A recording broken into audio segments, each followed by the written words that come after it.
अब सोच समझ कर देगा वित्त विभाग नई भर्ती के लिए अनुमति। जी हाँ, वित्त विभाग ने नई भर्ती के लिए एक गाइडलाइन जारी किया है। उस गाइडलाइन में स्पष्ट उल्लेख है कि यदि कोई विभाग को पहले से वित्त विभाग द्वारा परमिशन मिल गया है और वह नोटिफिकेशन निकालवाना चाहता है तो फिर से उसको वित्त विभाग में परमिशन लेनी पड़ेगी। विस्तार से जानकारी दूंगा। साथ ही नए हैं हमारे YouTube चैनल को सब्सक्राइब कर लेंगे।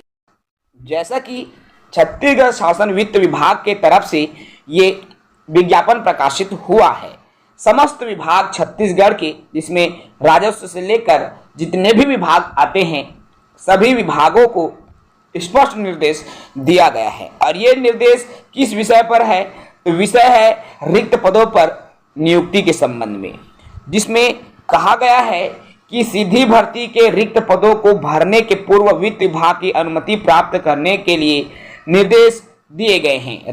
राज्य शासन द्वारा विचार उपरांत यह निर्णय लिया गया है कि जनवरी 2024 के पूर्व जिन पदों हेतु विभागों द्वारा वित्त विभाग से भर्ती की अनुमति प्राप्त की गई है किंतु भर्ती के संबंध में विज्ञापन प्रकाशित नहीं कराया गया, ऐसी अनुमति को निरस्त मानते हुए वित्त विभाग को पुनः अनुमति प्राप्त करने के उपरांत ही विज्ञापन जारी किया जाए। आप देख रहे हैं जनवरी 2024 के पहले भी जिनके लिए अनुमति मिल चुकी है अब उसके लिए फिर से अनुमति लेना होगा।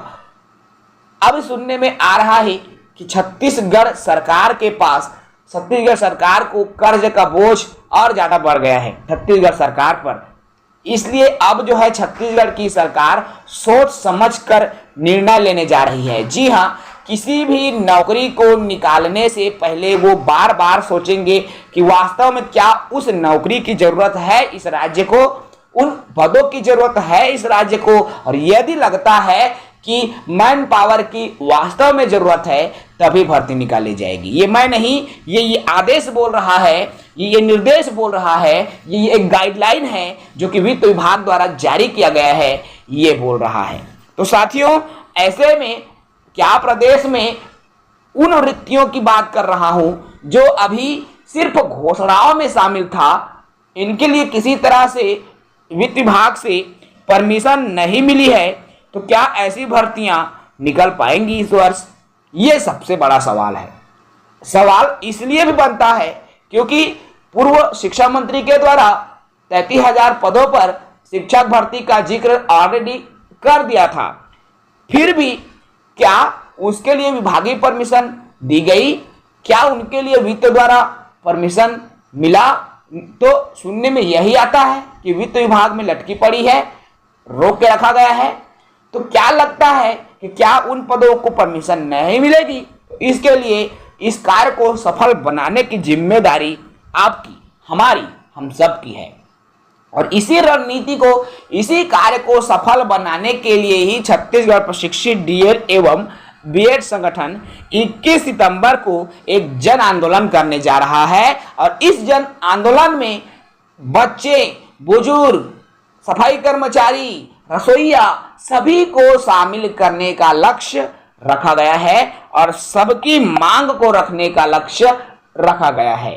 फिलहाल इस वीडियो में इतना ही। एक नोटिफिकेशन जो कि जारी हुआ है और ये नोटिफिकेशन शायद हमारे दिल में एक छोटी सी चोट दे सकती है, लेकिन यदि हमें मनोबल है, 21 तारीख तक यदि हम सचेत हैं, अलर्ट हैं, सावधान हैं, तो हम अपने हक को लेकर रहेंगे। और ये आपकी जिम्मेदारी होती है। आप स्वयं इस बात को आपको सोचना है कि आप आने वाले 5 साल तक बेरोजगार रहेंगे या आप अपने हक के लिए लड़ करके अपने एक पद को आपके लिए सुरक्षित करेंगे। ये जिम्मेदारी आपकी है। जय हिंद।